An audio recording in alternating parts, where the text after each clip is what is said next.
There is not enough information out there when it comes to women's health. We need to do is maybe educate practitioners more, physicians, Western doctors. As women, we need to give ourselves permission for self-care. And if anyone tells you compounding is bad, compounding pharmacies are FDA approved. Menopause is really a moment. So by definition, it's when you have gone a year without your cycle.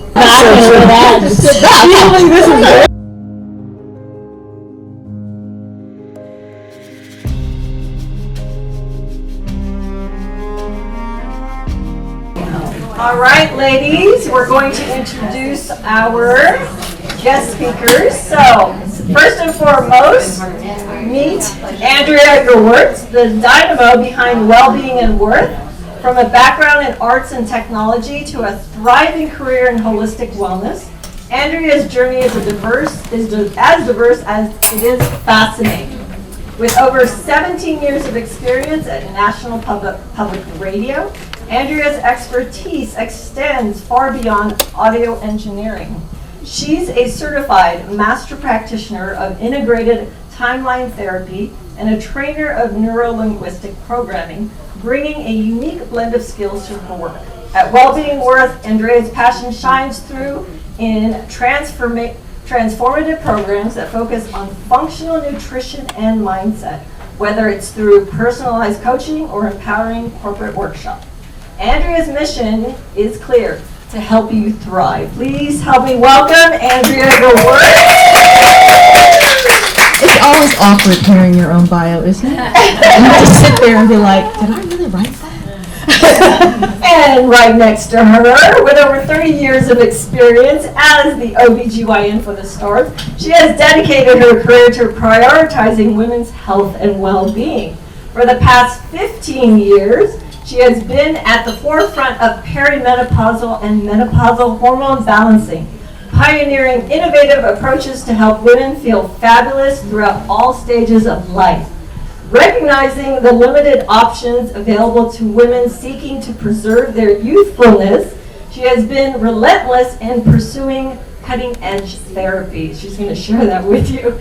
Today, she continues to offer the latest, safest, and most effective methods of therapy to her patients as they transition into their 40s, their 50s, 60s, and beyond. Her commitment to empowering women to lead vibrant and fulfilling lives is truly inspiring, and we are incredibly fortunate to have Dr. Gail Jackson with us. We are honored to have you here. Thank you. Last but certainly not least, Dr. Jasmine Tilley, who actually is a colleague of my doctor, Dr. Petty from Encinitas, and so that's how we met, so I'm so happy that you're here. Yes, please allow me to introduce Dr. Jasmine Tilley. Once I met her, she had such a wonderful energy about her, so I said, yes, she must join us. She's a California licensed naturopathic doctor whose expertise spans gut health, hormone imbalance, and environmental toxins and illnesses. With a passion for biohacking the body to improve cognition and performance, our next speaker works closely with both men and women to achieve optimal wellness. Her healing philosophy integrates modern-day testing, diagnosis, and evidence-based medicine with ancient modalities such as herbal medicine, homeopathy, hormone therapy, nutrition, and nutrient therapy. She believes in addressing the root cause of health issues and adopts a holistic approach to wellness. It's an honor to have you, Dr. Jasmine Tilley. Please help me welcome Dr. Jasmine Tilley. Okay, so we are here because of our healthcare, our wellness, our self-care for women. And as women, we practice self-care, but are we really practicing self-care? And as experts in your field, what do you think is missing in some of the things that we require as women in self-care, whether it be mind, body, or spirit? What are some of the basic things? I'll answer that first because I'm board certified in Western OBGYN and on staff at Cedar-Sinai. And there was nothing in the literature that was safe and effective for my friends who were older than me at the time, who were miserable, and selfishly for me when it was my time. So I think the world needs more practitioners, more information in medical schools, so gynecologists, when they finish, are able to look at issues and understand more about what women are going through, and if they're not an expert in it, maybe offer the right referral. One of my colleagues quotes, he says, when doctors are not up on it, they're down on it. So when you go to your doctor, you need this, they want this, and they're like, oh, well, don't do this, don't do bioidentical hormones, that's not going to help you, whatever, because they're not experts in it. So for 15, almost 20 years ago, that has been our practice focus, menopause medicine, and being a gynecologist, focusing on menopause, managing menopause has been my life over 30 years. So I think the main thing that we need to do is maybe educate practitioners more, physicians, Western doctors, that there are other options, and if they're not familiar with them, then find a proper referral. I completely agree with that. I think the first thing is, as women, we need to give ourselves permission for self-care. We're usually the ones that take care of absolutely everyone else before we take care of ourselves. It's a cultural thing, it's just societal pressure. So the big thing in the beginning is just the mindset, like just actually taking the time for yourself. And then I completely agree with Dr. Gail Jackson. There is not enough information out there when it comes to women's health. And the information that's out there that's mainstream medical, like medically accepted, is complete crap for most women. It doesn't work.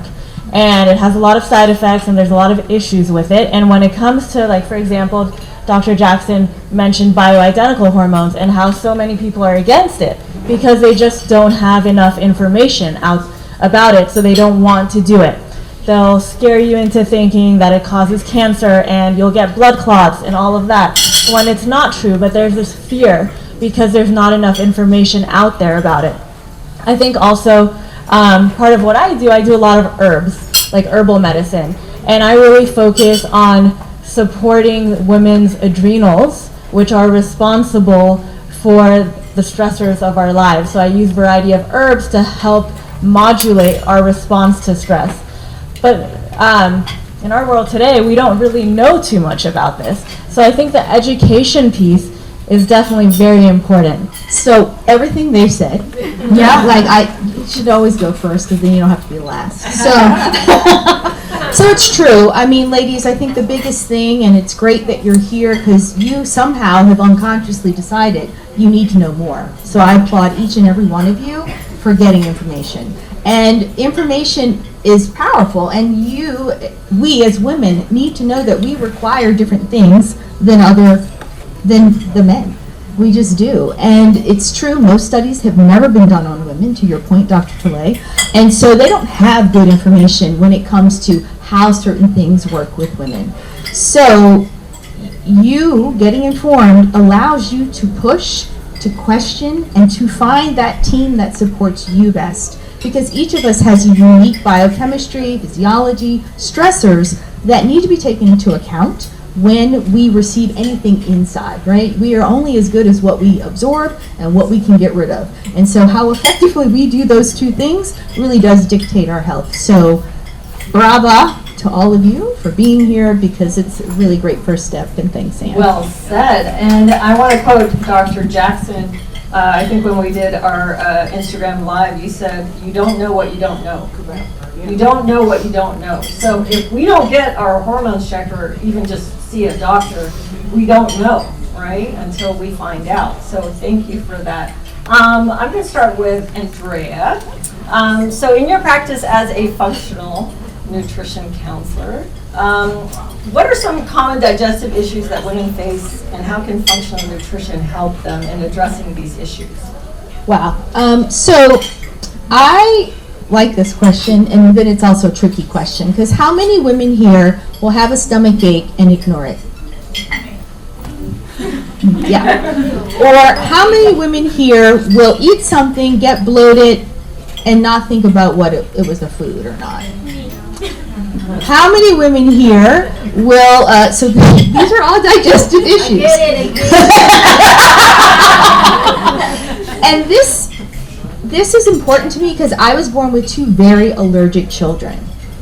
And their allergies, I went and became a functional nutrition coach because I had to understand how a food that was seemingly healthy would kill my children. Point blank. Kill them. And one has a deadly allergy to wheat to this day. She's 20. She will not outgrow it. And it is something that we just have to contend with. Now, she has a violent reaction to this substance when it comes into her body. But many of us, for instance, with wheat, it's the gluten, everyone's like, gluten intolerance. And there are a lot of reasons you may or may not tolerate gluten, right? But being aware that... As we all eat gluten right now. Well, there's a lot of gluten-free things on this menu. Thank you, Ann. And, you can pick and choose and be observant of what goes on with you. So the gas, the bloating, the indigestion, the burping, these are all things that say, guess what? What you just put inside of me does not make you feel good. You don't feel your best. Because we're not supposed to eat and have any of those symptoms. We're supposed to eat, have energy, be able to, chase tigers and run around and do things, chase children. But when we're feeling bloated, like distended, that's not going to happen. So, ladies, this is the number one thing that when this happens, food journaling is such an easy thing to see what your triggers are, and then you can do things about it. And definitely talking to your doctor about, do I have a gluten intolerance? If he's allopathic, she's different. A physician, they're going to be like, oh, maybe not, just don't eat it. And that really does probably make you feel pretty unheard when you're there. And it's really functional people and naturopaths, so they're going to take the time to figure out how come you're not processing that. So Andrea, let me ask you a question. How does someone get tested if they are gluten intolerant? What are the tests that they need to take? Oh gosh, there's so many. You can also I mean, Dr. Talia, I don't know how you do it. I mean, I am just familiar with the word of allergy in particular. And, my children had to be tested. They did scan, it was a blow up, but then they did all sorts of blood analysis and things like that for sure. So there are these IgG factors, IgA factors. It's really kind of technical, but they will help you really find out what is, bothering you. And you may have to fight with a doctor to do actually the blood serum testing a lot. There are other ways that people do it. I'm not sure how you do it in your practice. Do you? Go ahead.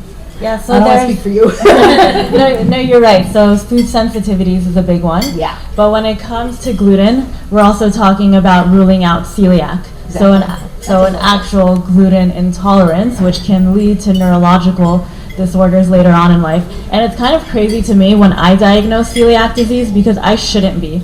That should be like someone's young, they find out, they go to their GI or their primary, and they should rule it out. But the amount of times that I've diagnosed it just kind of blows my mind because in LA especially, you think we're so aware of gluten intolerance, but it's actually made fun of a lot because everyone's gluten-free, so it's looked at as a fad. So people don't really want to talk about it as much.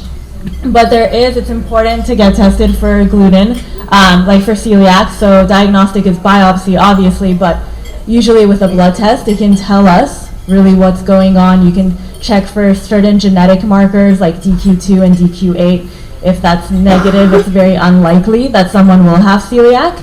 But then I also test for allergies, which would be an IgE reaction, and sensitivities, which is IgG, which Andrea was speaking about. So food sensitivities, they change every 6 months or so, and that's why a lot of people don't like to do food sensitivities. So it's recommended to get tested every 6 months. Exactly. Especially when you suspect something and you're having chronic problems. You have to keep going to figure it out. Thank you so much. Okay, I'm going to get to Dr. Gail Jackson because we want to get to this topic, menopause. Can you explain the stages of menopause? At what age can perimenopause begin, and what are some of the symptoms, and how long can they last? And I know Dr. Jasmine as well has her opinion as well. So let's start with you. Okay, I'm gonna concise it. Yes. First of all, menopause is really a moment. So by definition, it's when you have gone a year without your cycle. But when we talk about menopause, we're talking about the symptoms, so annoying symptoms that are associated with menopause. So perimenopause, you're still having cycles. At the time of menopause, you stop your cycles, and some women sail in it, don't feel a thing. But lucky for my ladies, mine was miserable. So I had to find something, and some of my friends who were older than me, they were also miserable. So we had to find some options, and I wanted to find some safe options because I knew the literature. I've seen the treatment change all through my medical career. And from taking Valium, everybody take Premarin, nobody take Premarin. Now, we really don't have anything to give you at all. So it's really important to just understand that there are other medical modalities that have the answers. So we've transitioned into functional medicine and to give other options for managing the symptoms of menopause. So during perimenopause, and that's like in the early to mid 40s, the symptoms are those irky little things that you think you just have to live with, but you don't. Like irritability, mood swings, low libido, weight gain, fatigue, difficulty sleeping, memory, focus, and just losing your waistline. I mean, who works out and eats perfect, but you can't lose a pound? Okay, exactly. So that's a testosterone imbalance. So those are the symptoms of testosterone deficiency, which occur usually in the early to mid 40s. At age 47 to 52, women knock my door down because it's those hot flashes. You can't sleep, you're up here speaking, you're sweating, you're whatever, and you need help now. So they really often are emergencies for many women. It's best to start earlier because we can start offering estrogen. Look at you fanning. You need to get in here. As I said, divas don't fan. Okay, so anyhow. So it's best to get in early because if you start receiving your supplements, and we specialize in hormone balancing in the form of pellets for 3 reasons, which I'll talk about later, just because it's safe, effective, and convenient. My ladies are busy. It's all about you. You don't have time, and my ladies to take medicines daily, multiple dosing daily. They come in every 4 months, they're out of here, they're good to go, and I see them more at parties and in my office or events like this. So menopause, again, is that definition when you've gone a year. So at around 47 and 51 is when you have those horrible hot flashes, some of us. Then after, usually with my patients in the late 50s, 60s, the hot flashes kind of subside, but you still want that libido back. You want that energy. You want to be able to sleep. If you can't sleep, you cannot perform the next day. Sleep is so important, and it's really underrated, the importance of sleep. So in the late 50s, 60s, and on, really it's a testosterone imbalance women crave. And then we give them, of course, a touch of estrogen, and that's to protect the bones. Because we all the time want to be respectful of the breast. It's not going to increase your risk of breast cancer, but not protective, the plant-based option. And you are speaking about bioidentical hormones. Yes. Okay, so explain HRT and VHRT because, and I'll also give Dr. Jasmine an opportunity, but yes, because I think women understand, maybe because of the Women's Health Organization, or WHO, Women's Health. Yes, that, estrogen causes cancer and this and that. So what is the difference? So synthetic estrogen, which is what your Western doctor is going to perform, actually there are some options that are plant-based, is the one that's associated with the risk that you're familiar with. Increase the risk of breast cancer, blood clots, et cetera, et cetera, et cetera. These are plant-based, actually yam-based. I mean, we eat yam. Yam is amazing. So how can yam hurt you? So these are yam-based hormones, and they're not associated with those risks that doctors tell you. So you go to your Western doctor, he looks at the latest study, he or she, mostly she's now, she looks at the latest study, and they say, okay, you can take only hormones for about 5 years, because after 5 years you increase your incidence of yada, yada, yada, yada. But you need to still be at your best after those 5 years. So they said, well, I don't have anything to do. Well, what do you do? So the HRT is usually referred to as hormone replacement therapy, the synthetics. And they often don't include testosterone, which is so important. BHRT is bioidentical hormone balancing. So usually plant-based options, and they're pills, creams, patches, all sorts of things. As I say, we specialize in the pellet because of its convenience and how much safer it is to the body. Okay. Dr. Jasmine? I think think that was a great explanation. I'm actually really enjoying this because I'm always talking about this, so hearing it from someone else, it's so nice. I just get to sit back and relax. Feeling this is great. I agree. I was also going to mention, when I explain the difference between the two, I always compare it to birth control. And as we know, birth control is like the progestins. It's not good for you. There's a lot of issues with it. But bioidentical hormones are the hormones that your body makes. And what's really nice is that we get to compound them to the exact formulation and the exact dosing that we want. So for example, with estrogens, there's three different estrogens, and we get to choose which estrogen we want and at what dose. So it's really nice to have that kind of flexibility with these hormones.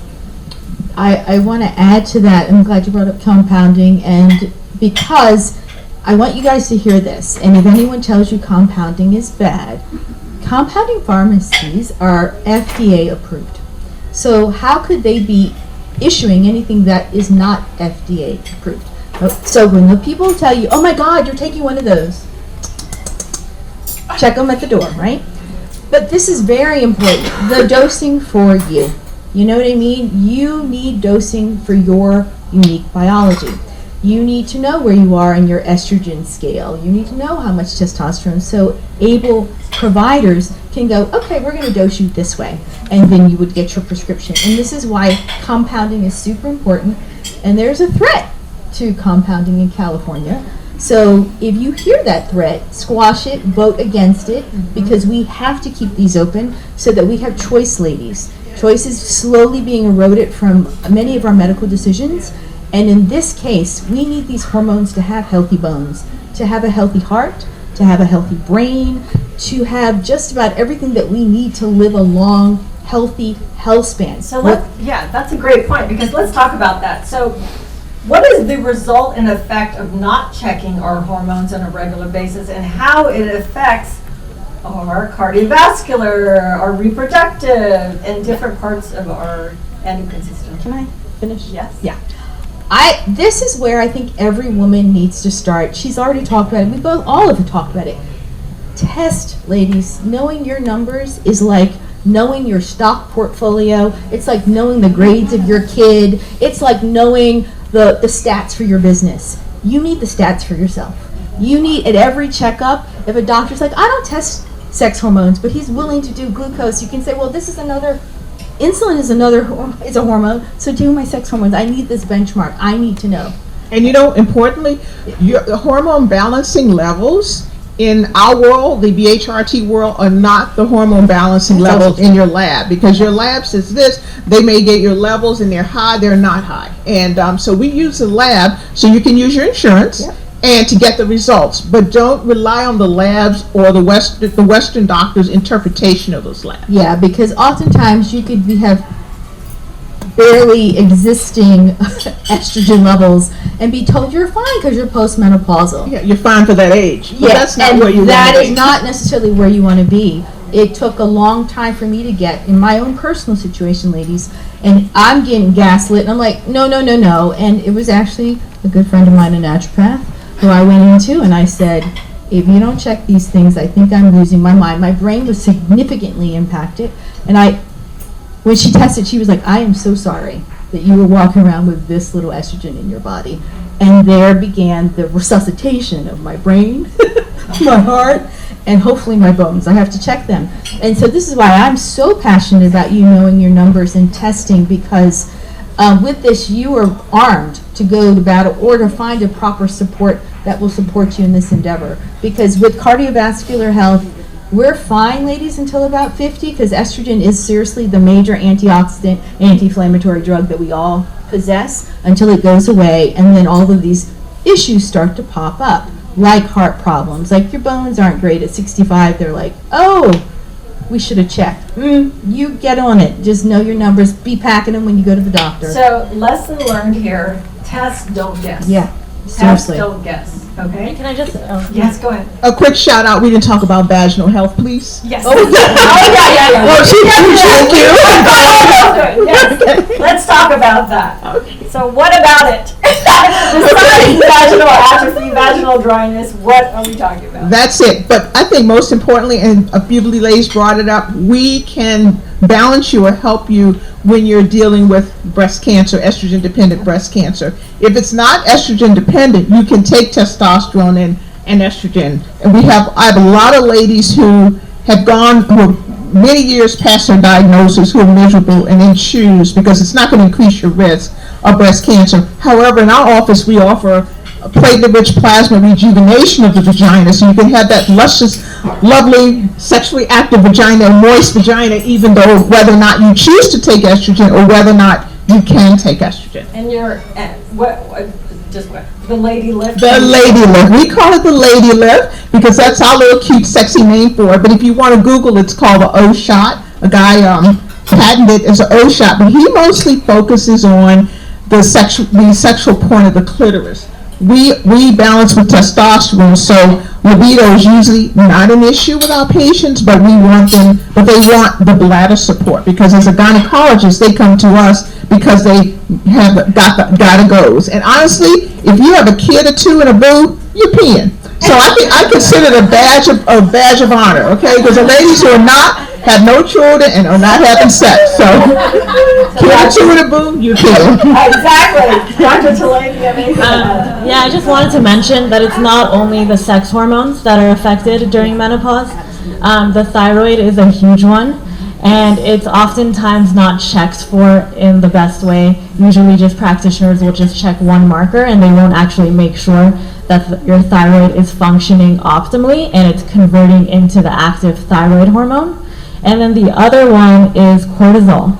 And cortisol is very much affected as women go through menopause. So yes, progesterone deficiency does lead to insomnia and anxiety and irritability, but so does a spike in cortisol. So if your adrenals are not supported and you're not able to adapt to stress well, your cortisol will actually go up at night when it's supposed to go down, and it will go up throughout the day when you want it to be steady, and you will get that excess sweating and you will get that insomnia as well. So I think those are a few that should never be just looked over. Absolutely. And the cortisol part, and they're like, my waistline, makes your insulin sensitivity really, really disrupted. So it's not without incident that you need to know that number so you can figure out your weight management plans too. So. All right, thank you. We're going to move on here. Dr. T.H.R.I.V.E, can you share your practice as a naturopathic doctor and the focus on gut health, hormones, and environmental illnesses? As a naturopathic doctor, what are the things and practices that you use that's different maybe than a regular doctor or a Western doctor? So for me, a big thing is finding out the root cause of the issue. So no matter what age you are, what stage of life, when you're having a symptom, why are you presenting with that symptom? So it's nice that I have different modalities of treatment. I have herbal medicine, I have homeopathy, I have nutrient therapy like high doses of vitamins and minerals and things like that, or bioidentical hormones, but it's really nice the testing that I get to do.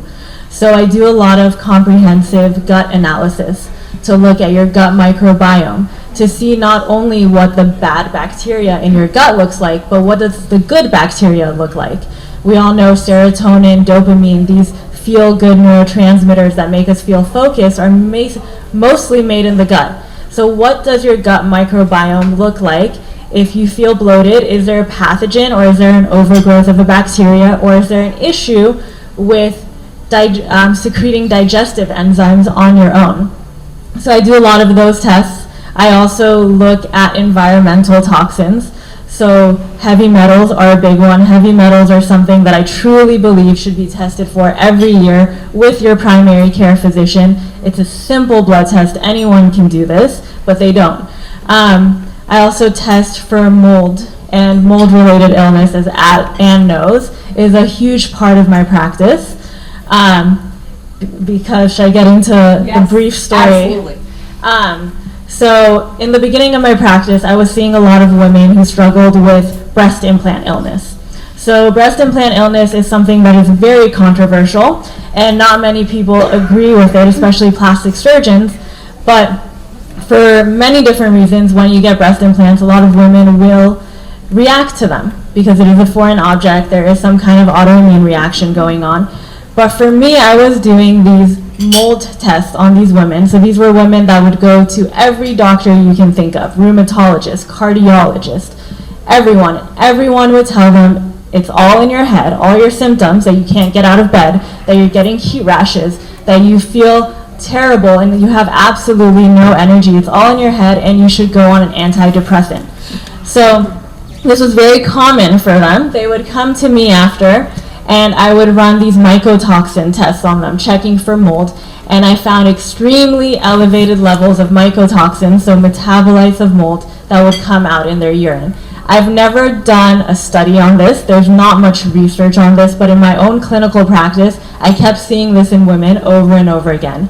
And because of these women that came into my life, I actually got into the entire field of mold-related illness, and now I treat kids that have mold-related illness, or just people like in their homes. So mold is a huge issue that people are just not talking about and don't know enough information about. So that's something I get to also test. How does someone get tested for? And So there's two different ways that you can test for mold. One is blood, the other one is urine.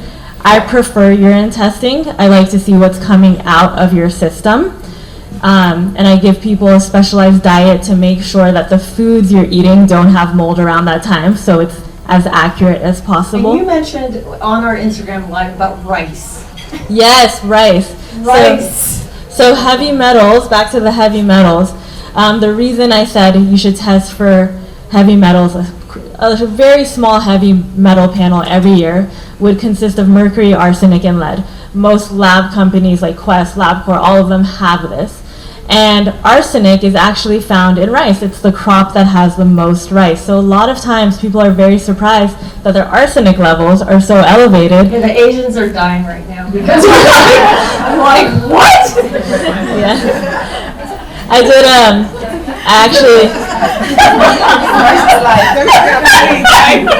We're done. I did a short segment on Persian TV, and I talked about the arsenic in rice, and that was also like, wow, there's arsenic in rice, that's all we eat. All right, I'm going to ask Dr. Gail Jackson, weight loss. You have a weight loss program, Forever Fabulous program. Can you share about that? Weight loss is such a big issue for women in general. You know, we're looking at our muffin top, our jelly belly. But really, is it weight, or is it, do we want to be feel fabulous, be healthy, look healthy? And it's not just about weight, but I do know women do need to lose weight for insulin reasons and for other reasons as well. So tell us about that.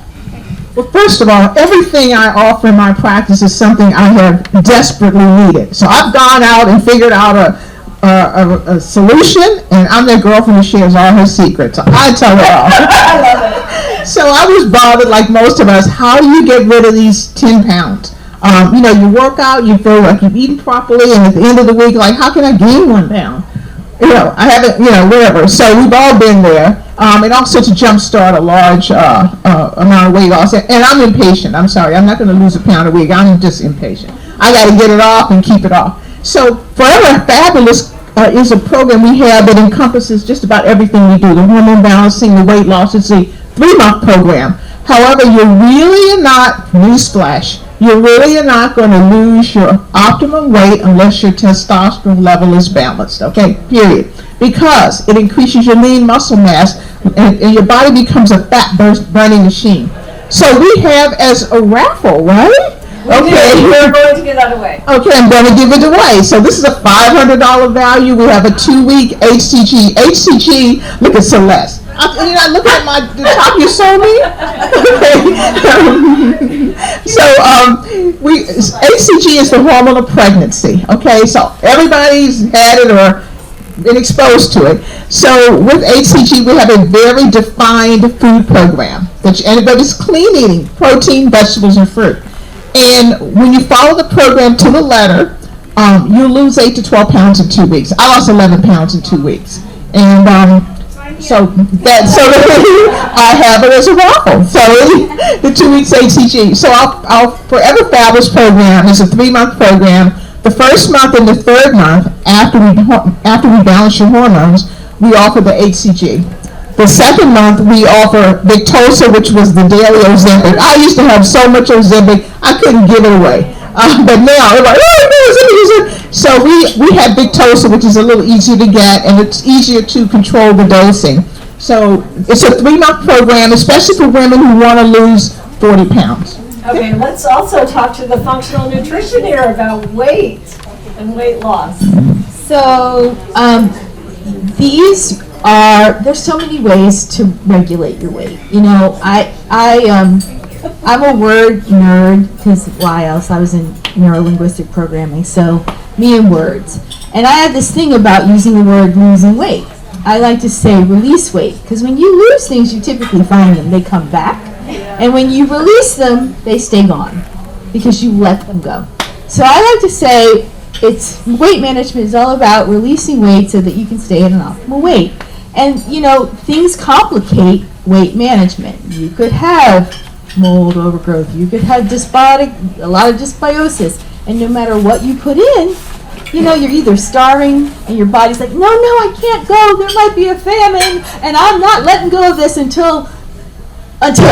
And it just holds on. And so you really have to get to why are you holding on to it? It could be emotional. This is my point of view. Like emotional, it could be a whole lot of reasons that you are being resistant to releasing those friendly pounds that you want to get rid of. And so I know in my case, we look at all the things that might be causing you to not absorb and not release, like detox. And so we work a lot with your gut and figuring out how and why you are at this place of like non-movement.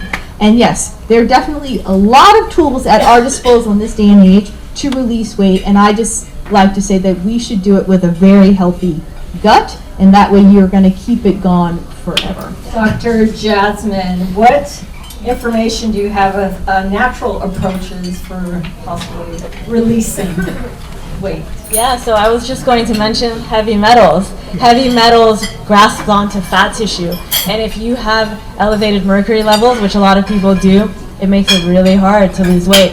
Or if your hormones are not balanced and your thyroid is not balanced, you're going to have a difficult time losing weight regardless. Yeah. But then of course, if your adrenals are out of whack, there's another reason you're going to have difficulty losing weight. Or if there's inflammation in your gut, that's also going to cause difficulty with losing weight. And once you get that inflammation under control, with eating foods that work for you specifically, and taking various nutrients that you might be deficient in, such as B vitamins, that all helps to support your metabolism. Okay. You know one thing that we haven't discussed, which I think is so important, if you're hanging on to more chub than you desire, that means you're consuming more calories than your body needs. You see a post everywhere that says 2,000 calories, a minimum daily requirement, but kind of look at yours. My colleague, my nutritional functional medicine colleague, did mine. My calorie requirement for the day is 1,100. So if I eat 2,000 calories, I'd be a size 12. So it's really, if you're consuming and holding on to more weight than you are consuming more calories than your body desires. I think it's most important to know how individual it is. True. That's true. Let's also talk about two things, fiber and protein. How important is that also for women and women's health? Fiber is really important.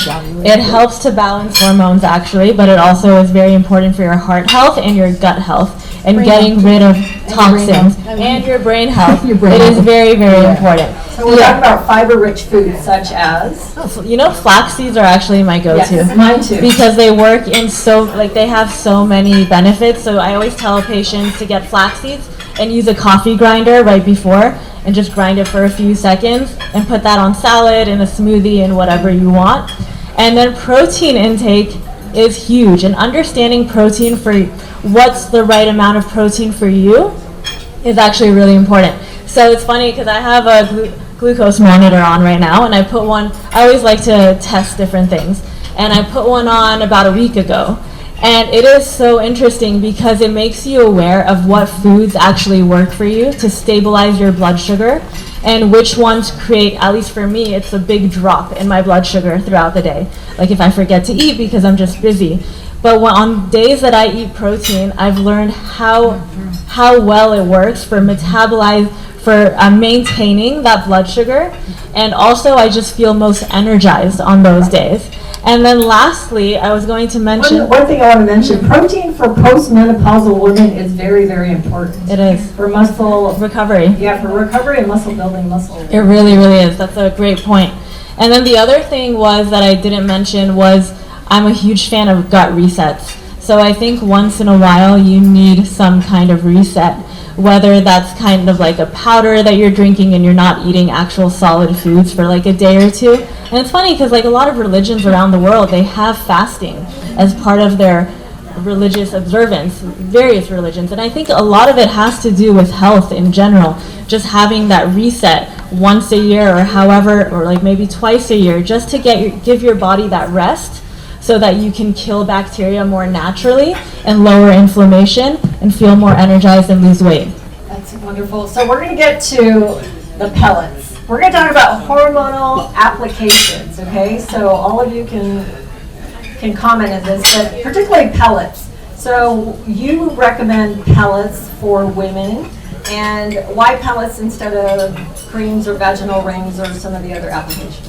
Well, pellets is the sole way we manage hormones and we balance hormones in our office. There are lots of practitioners that offer pills and creams because, number one, our patients are busy. Most of our patients who come to us don't like the dosage throughout the day, multiple doses throughout the day, rubbing creams on 5 or 6 times a day.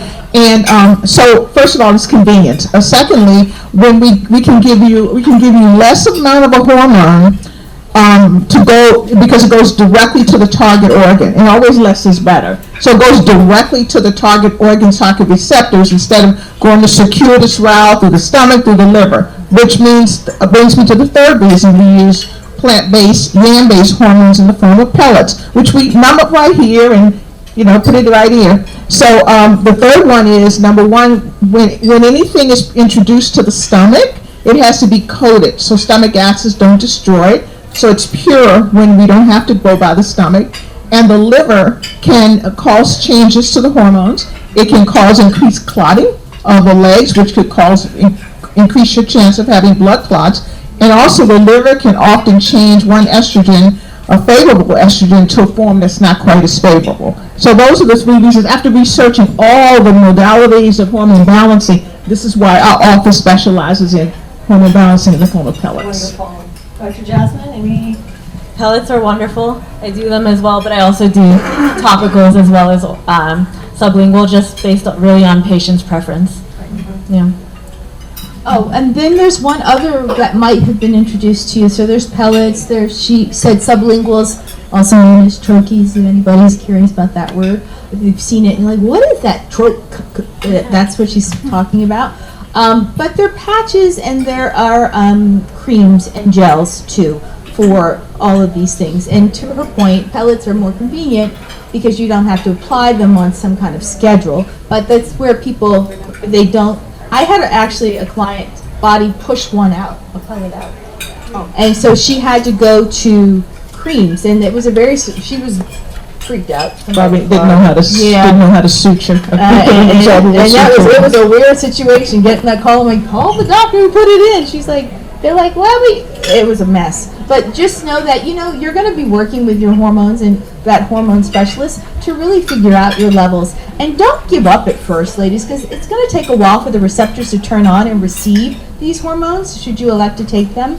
And so it's not going to be like, oh, they hit it maybe right out the target, right out the back. Like anything, I like to say to everyone here, we are like thermostats, not light switches. And so have that kind of patience with yourself when you start adding these things to your body too. And so the point here, ladies, is you have choices. And so finding the practitioner, your practitioner, that will recommend what's right for you. Everyone is different. So that's the whole point of Women's Wellness at Work. We want to offer you choices so that you can make a more informed decision, okay?